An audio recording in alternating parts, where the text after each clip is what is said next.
Hello, everyone, and welcome to the Wolfpacker Show. My name's Ethan McDowell, and for now, I am the only host of this show. If you tune in every week waiting to see Noah Fleischman and his basketball analysis, first of all, I don't blame you. Second of all, he will be here shortly. This week, we're going to be doing things a little bit differently because it is such a historic week in Raleigh. Both NC State women's and men's basketball are headed to the Final Four.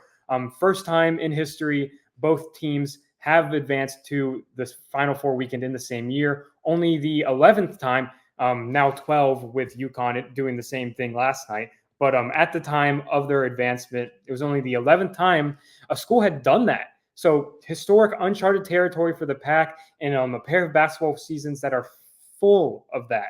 So right now, I'm going to do a little bit of an intro here before we bring on Alan Karpick, a writer from Gold and Black Purdue site on the On3 network, to talk with Noah about the men's basketball team showdown with Purdue in Phoenix, Arizona Saturday. And then later in the show, I will be joined by Chris Wellbaum from Gamecock Central, South Carolina site on the On3 network to break down NC State women's basketball national semifinal matchup with the Gamecocks, the top overall seed in the tournament. So it's going to be a really, really fun day. Both of these teams, to varying extents, have defied the odds to get here. And there's just so many storylines, so many awesome things to talk about. And they are going to be taking on two titans of college basketball this season. But as both teams have said to everyone throughout this run, why not them? Well, we're going to dive into why can't the Pack finish this weekend as national champions? Well, we're going to get into it. We're going to break down both matchups. And without further ado, here are Noah and Alan. So we're here with Alan Karpick, the publisher of goldenblack.com on the On3 network. Alan, thanks for joining us to talk a little Purdue basketball. From what you've seen from the Boilermakers this year, what's been the most, impressive part about their run to the Final Four?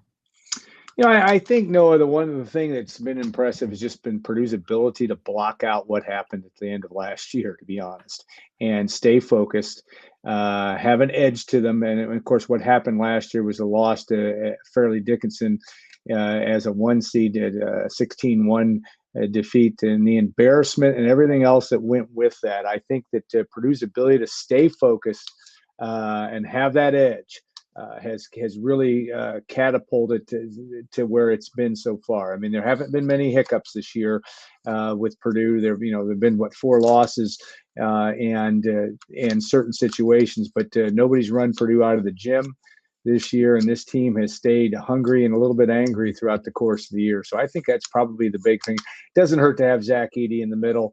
And there's no question about that. Of course, the guy that's going to be the 2-time National Player of the Year, something that hasn't happened to in 40 some years. So, but I do think that it's from a team standpoint, it's just that loss from last year has really kept Purdue galvanized and moving forward. Yeah, we'll talk about the Zach Edey in a second. But do you see, I guess, shades of the 2019 Virginia team where they lost to UMBC the year before and were able to turn that into a national championship run? Well, I think you do, just on the nature of how, again, the embarrassment that Tony Bennett and company had to deal with and being able to do that. I do think Virginia, of course, it was at Purdue's expense in the Elite Eight that year, had and this is not to minimize the job that they did, but they had some real good fortune, and teams need to do that. Now, so far for Purdue in the NCAA tournament, they haven't had they've kind of made their own luck so far. Now that may change in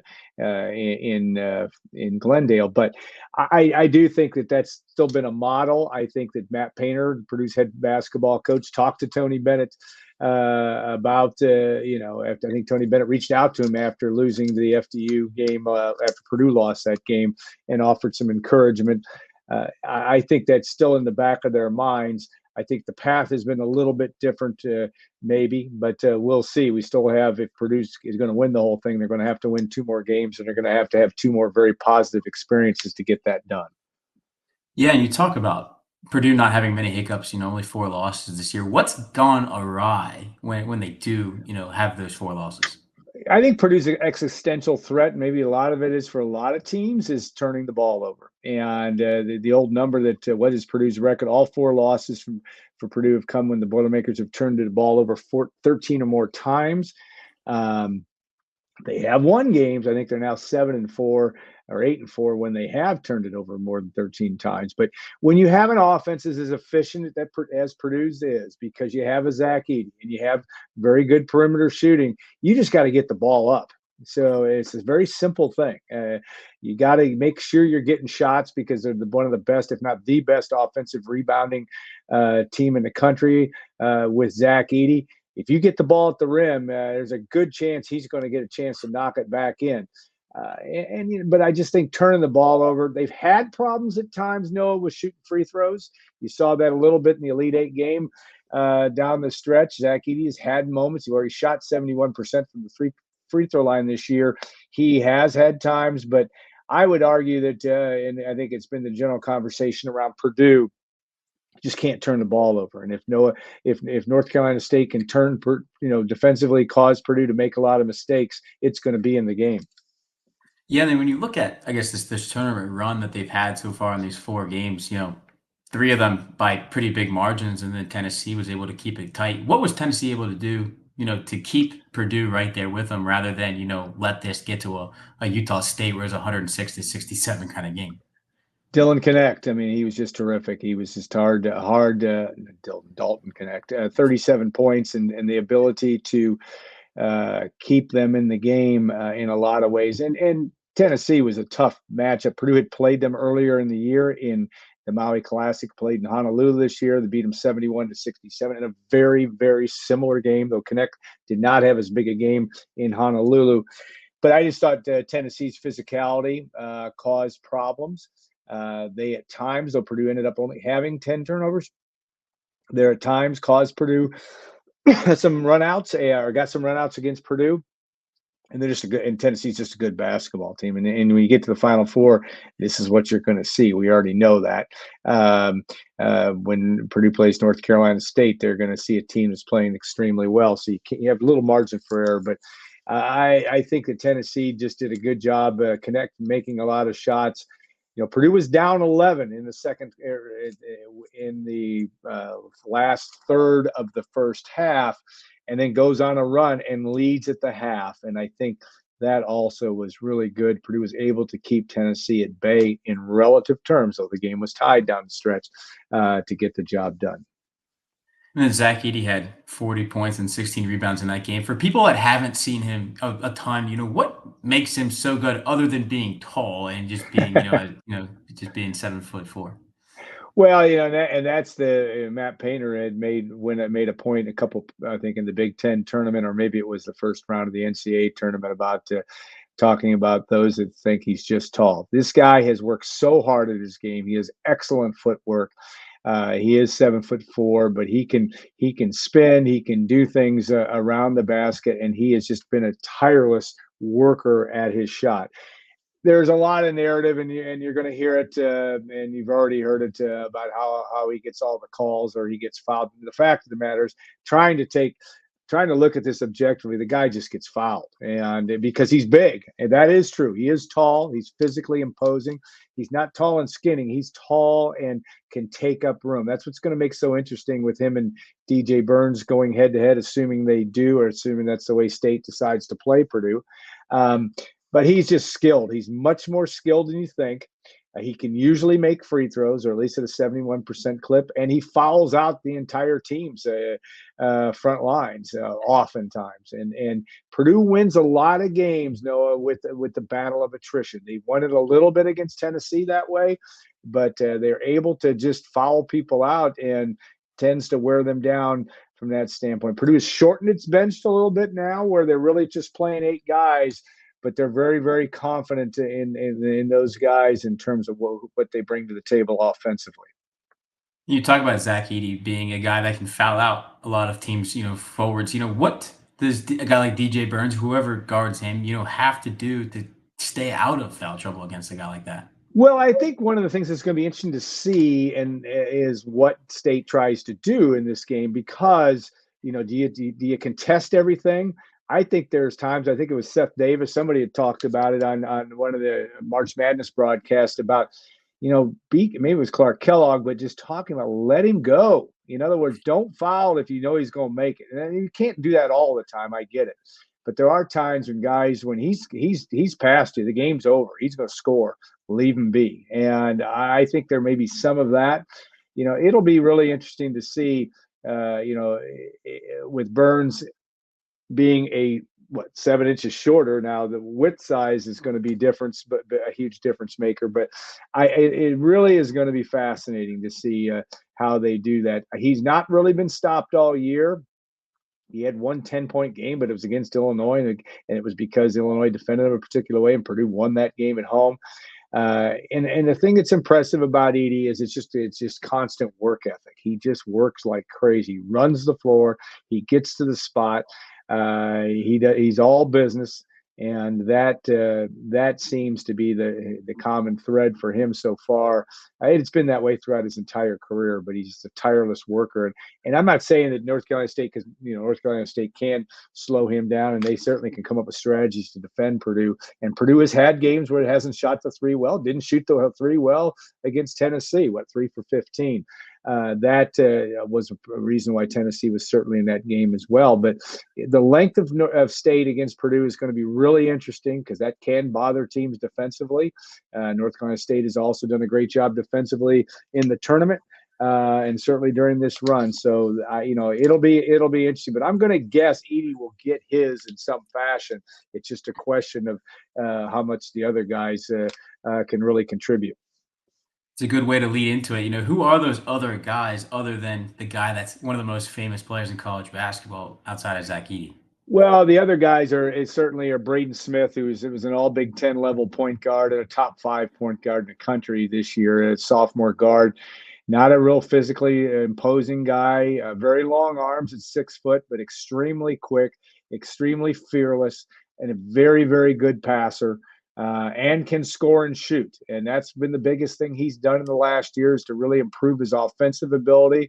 He was good as a freshman, make no mistake. He wore down maybe a little bit at the end, but the decree from Matt Painter was you need to score. We need you to score, making threes. He loves that pull-up jumper. He's a mid-range shooter, oftentimes one of the best percentages in the country at that length. I think he's been good. Fletcher Lawyer is kind of his running mate. Also has had some ups and downs, but generally has been good in big games. He has been really good. When they beat number 1 Arizona in December, he had 27 points. He had 27 against Tennessee in the first win in Honolulu. He had a huge game when Purdue won at Illinois on March the 5th, which was a big win to get its own share of the Big Ten championship and to beat I think an Illinois team. Sans what we saw in the second half against UConn, it was really a talented team.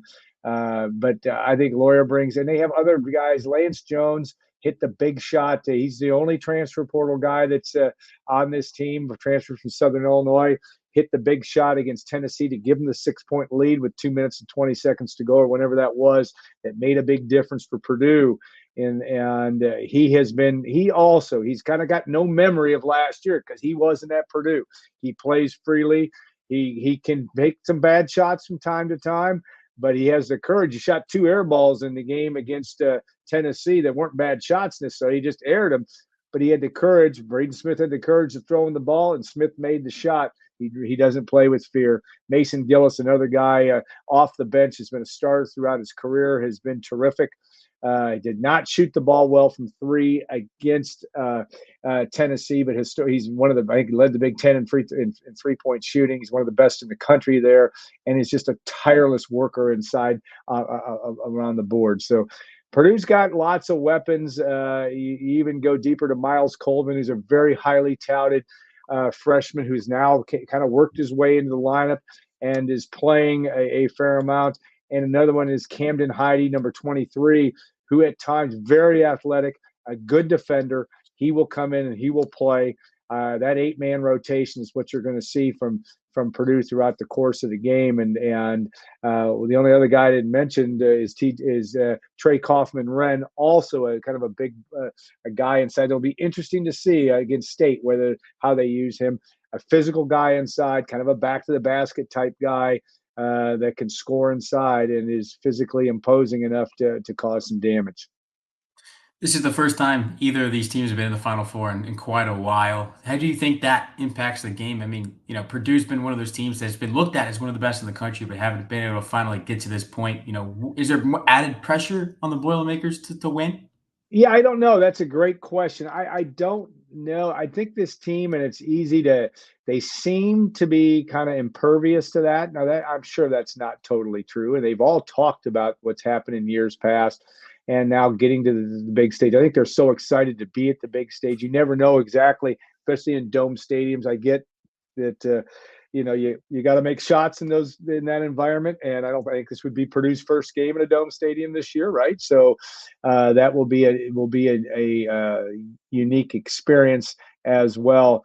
But I think both teams, NC State, the age of North Carolina State, the fact and the experience, and the fact that they've held together and dealt with all the things that they have dealt with, being completely counted out of the NCAA tournament, kind of an afterthought, a complete afterthought, at least from my perspective, to what they've done makes them very dangerous. But I don't think either team will be nervous. I mean, outside of the normal stuff that you would expect to play in front of 60,000 folks, or how many are going to be there on Saturday. But I do think I don't see that. Purdue's a pretty mature team. NC State, certainly from an age standpoint, certainly what it's been through, has been that way as well. So I'm not sure that's going to be a huge factor come tip time at 6:09 on Saturday. The last thing we have before we let you go is, what does Purdue need to do or stop NC State from doing to win this game and get to the national championship game on Monday? I kind of going back to that whole turnover thing, and making sure that it gets shots up, and DJ Burns is going to be what he is, and I'm sure will do well in this game. And the other DJ that has played so well in the tournament. You just don't want to have, if you're Purdue, somebody that has been a little bit of a surprise or come in and hit 7 straight threes on you. I suppose that's stating the obvious. You don't want the other team to score more points than you. Simple as that. But I think that there's a tremendous amount of respect. Matt Painter, I don't think there are a few coaches in the country that respects the opponent more. He'd be silly not to, based on what the Wolfpack have done over the last few weeks. And Purdue will. I don't anticipate Purdue will look past anything, because I think partly because it had to struggle so much mentally to get here, and I don't see them. It doesn't mean they're going to. I'm not guaranteeing a Purdue win. And I'm not a bettor, so I don't really worry about whatever the spread is. But I do think that I don't see Purdue. I think you're going to get a good effort from Purdue, and I think it's going to take a good effort for NC State to win. That states the obvious, but they've been putting a lot of good efforts together throughout this unbelievable stretch. For sure. Well, NC State and Purdue tip off on Saturday at 6:00, 6:09 Eastern Time, 3:00 local in Phoenix. Alan, appreciate you joining me. All right, thanks so much. Sure enjoyed it, and who would have thought NC State and Purdue? But it's going to be a lot of fun come Saturday night. That it will be. Thanks, Alan. Hey everyone, Ethan McDowell here for a quick break between our two preview segments of this show. I hope you learned as much from Alan as I did about Purdue. And it's going to be an interesting matchup. It's going to be a lot of fun to watch that game. I'll certainly be tuned in from Cleveland Saturday, and it'll be an exciting matchup for sure. Before I get into my conversation with Chris, I want to say a quick thank you to our sponsor, Game Time. Game Time is a ticket buying and selling marketplace. Whether you're looking for Final Four tickets, whether you're looking for Hurricanes tickets, Durham Bulls season starts up soon, so go check them out. You can find them on the Game Time app too. If it's a concert, a comedy show, any sporting event, you can find it on Game Time. You can find the Game Time app on any app store, or you can get it on your web browser at gametime.co. My favorite thing about it by far is when you go on there, you can see the exact view of this from the seat that you'd be sitting in. Takes a step out of the ticket buying process. You don't have to go to another site to look up PNC Arena seating chart and do that whole thing. They've got it all in the app. I was just looking at tickets for this Capitals at Hurricanes game right now. Cheapest ticket to get in is $68. And if you would like to go, you can open the app and you can see the exact view from the seat you'd be sitting in. I'll hold it up for those watching on YouTube But yeah, there you go. You can see it right there. It's very nice. If you do choose to check it out, use code Wolfpack, all caps Wolfpack, when you check out, and you'll get $20 off your first purchase. So that sweetens the deal a little bit. And so go check it out. Game Time app on any app store, or you can find it on your web browser at gametime.co, not .com. All right, here's my conversation with Chris. Hello, everyone, and welcome back to the Wolfpacker Show. My name is Ethan McDowell. Thank you all for tuning in to our Final Four preview special. And now I'm joined by Chris Wellbaum from Gamecock Central. He covers the women's basketball team for On3 site, or from South Carolina's site on the On3 network. We're bringing him on the show today to preview this matchup, preview the national semifinal showdown between the Wolfpack and the Gamecocks. Chris, thank you for coming on the show today. Thanks for having me. It's good to talk to you.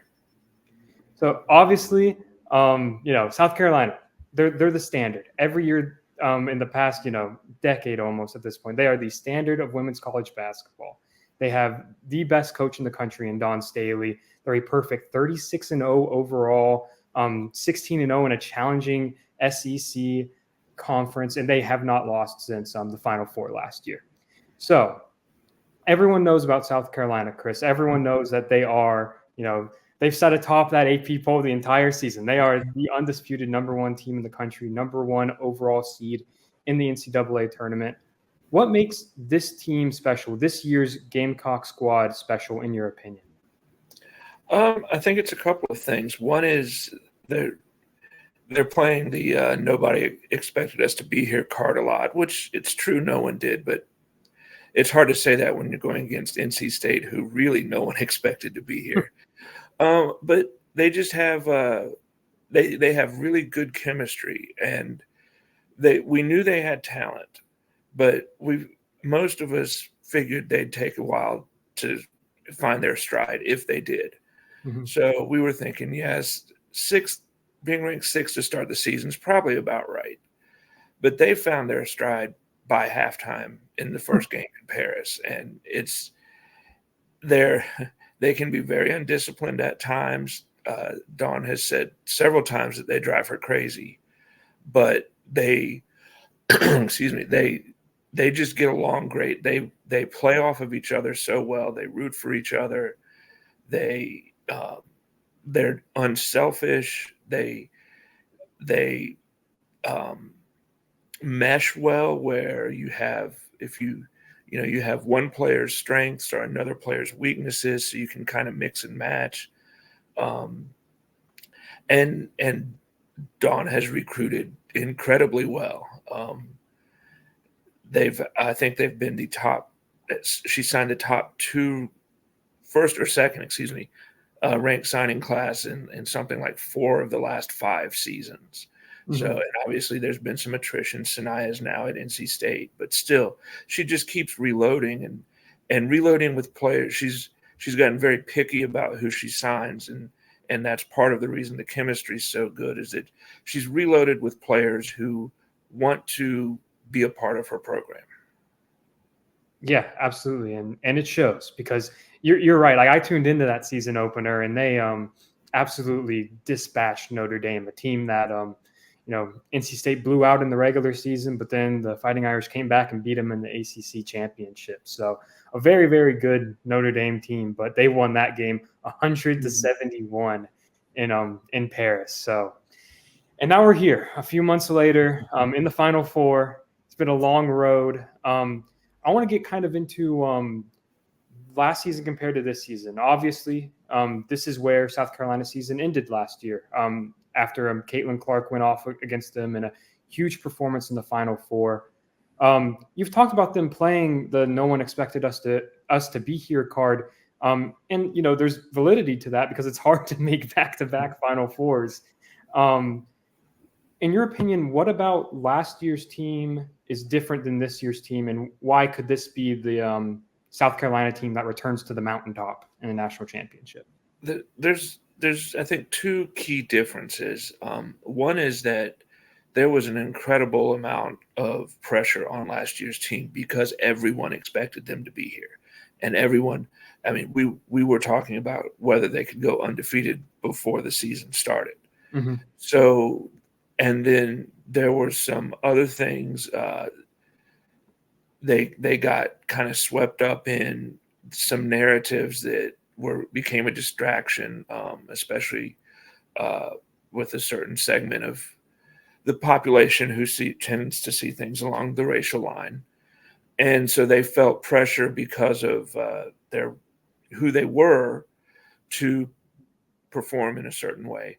And they were tight.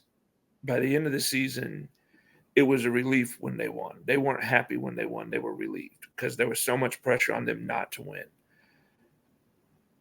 This team doesn't know any better. They're oblivious to what's going on outside of them. They hear it. They know to some extent that there's these other narratives out there. But for the most part, Don called it a daycare, and really are just all nuts. And when you have a group of 10 people who are nuts and you put them in a room together, that just makes them even worse. So part of it's they play much freer emotionally than last year's team. And you look at something like Camila Cardoso hitting the game winner against Tennessee. Yeah. They didn't know that they were supposed to lose that game. It sounds silly, but they're like, okay, so we got to hit this 3 with 1 second left. Okay. And then the other difference is the team last year was constructed in a very almost like 1990s NBA fashion, where you have your point guard, shooting guard, small forward, power forward, center. Everybody had a position, and they didn't have a lot of flexibility in the roster. But when you have Aaliyah Boston, why do you need flexibility? You want her to be the center and build around her. And obviously, it worked. They won 36 games. So it's not a shot at that. It's just the difference between last year and this year. You've got a point guard, you've got a center, and then you've got 6 or 7 athletes that can play 2, 3, 4 positions. So if something starts to go wrong, they're able to substitute and change their style of play to fit what's happening. They've had to win games by scoring. They've had to win games by locking down on defense, playing in the half court, and pounding it into Cardoso. In the Elite Eight, nothing was falling, so their 8th or 9th player, depending on how you do it, off the bench comes in. They draw up a play for her. She ad-libs off the play because it was shut down. Tessa Johnson, and hits a 3-point play in the lane that clinches the game. Yeah. So they just have so much depth and versatility that if someone has a bad game, there's someone else that can step in. Or if you shut down one thing they're trying to do, they can adjust. Last year, they couldn't always do that. Okay, got it. That makes sense. That honestly sounds a little bit similar to NC State from last season to this season. There's definitely some parallels there where, State, if they need to play small, they can play small. If they need to feed their center River Baldwin for a half like they did against Texas, they can do that. And so I think I don't know about you, man, but I'm really excited for this matchup. I think it's going to be a really, really good game. I'm thrilled for Westmore and NC State. They've had really bad luck a couple of years ago with that great team having to go up and play at UConn, and they just, they always do things the right way, and so it's nice to see them get rewarded. And actually, Dawn was talking about Sanaya Rivers today and how she's still part of the family, and they still wish her luck. And I talked to a few of the players the other day, and I was actually watching the Texas game with Sanaya Fagan in the locker room, and she was looking at it, and she just goes, "Yeah, they're going to win. They got this." That's awesome. Well, so you mentioned Camila Cardoso, dominant senior, 6'7" center from Brazil, just a really, really impressive player, leading the team in points at 14.1, rebounds at 9.4, and blocks at 2.5. So she obviously, stands out when you look up South Carolina women's basketball. I want to ask you about the other players. Who else should Wolfpack fans be looking out for Friday evening to make a potentially game-changing contribution?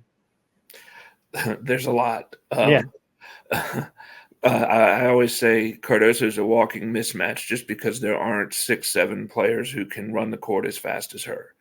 But one of the things that makes her so tough is that she's got Ashlyn Watkins backing her up, who is a sometimes starter and could start for probably all but 2 or 3 other teams in the country. She's phenomenal. She's only 6'3". I say only, but she's the one that can dunk. She can jump out of the rim. She makes plays that you just don't see in women's basketball.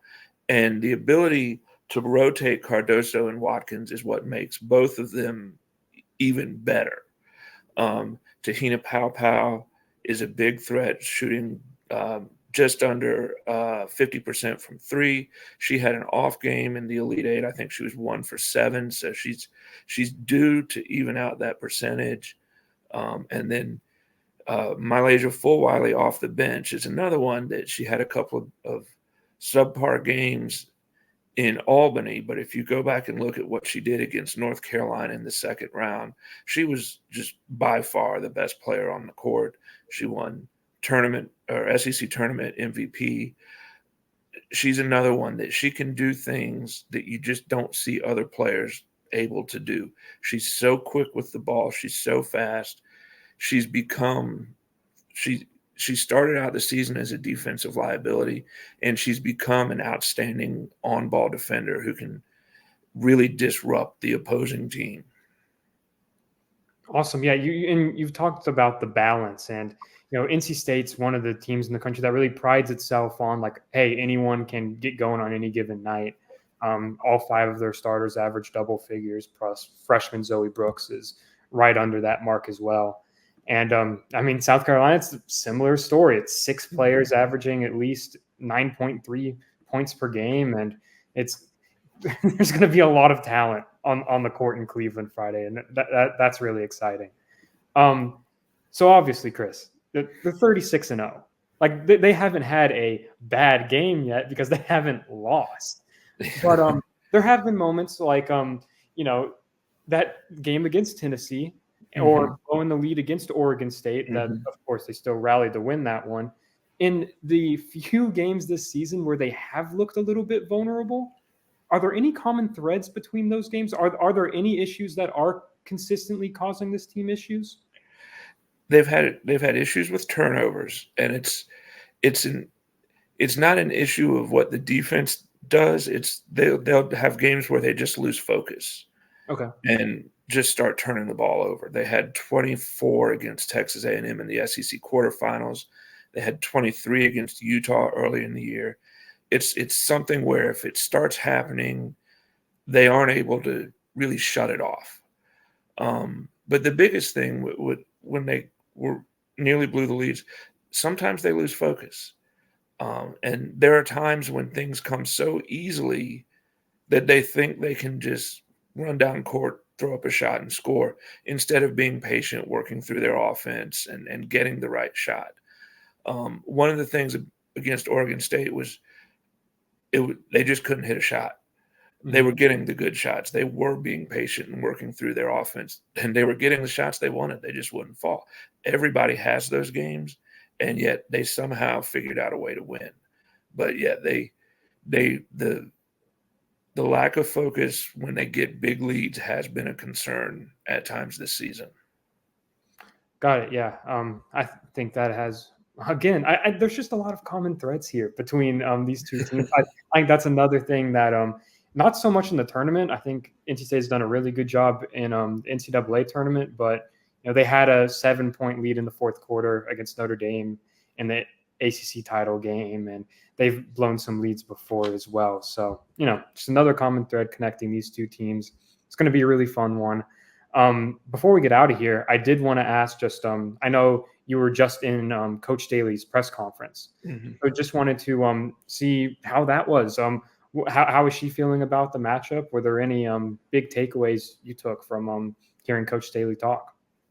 She told a neat story that I don't think any of us would have known about otherwise.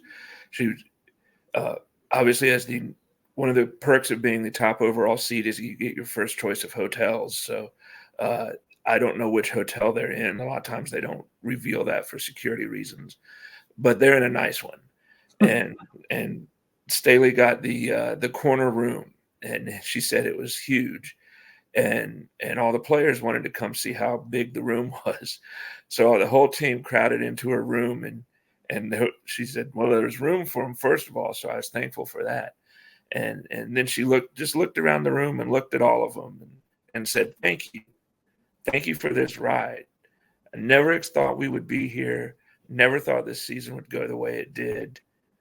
Thank you for getting me here. So that was a really neat story. Yeah. I mean, obviously they're going to be intense competitors on the court Friday, but I think, I'm obviously a huge fan of Coach Staley. I think every NC State fan you could talk to would agree with me there too. So really excited to see these teams compete. And Chris, one last question for you. If you had to pick one or two keys to this game, something that you would like to see South Carolina focus on to beat NC State, what would you choose? And I reserve the right to change this later in the week. Absolutely. But turnovers are always the first key with South Carolina because they're a different team when they protect the ball. And then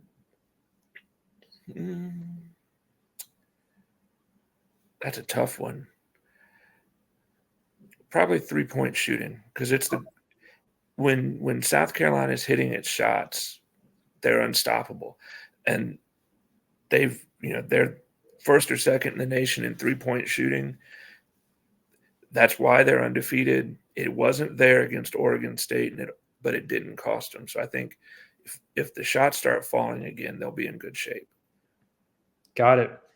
All right, Chris, that is all from us today. I really appreciate you joining the show and taking the time out of your evening to talk about this.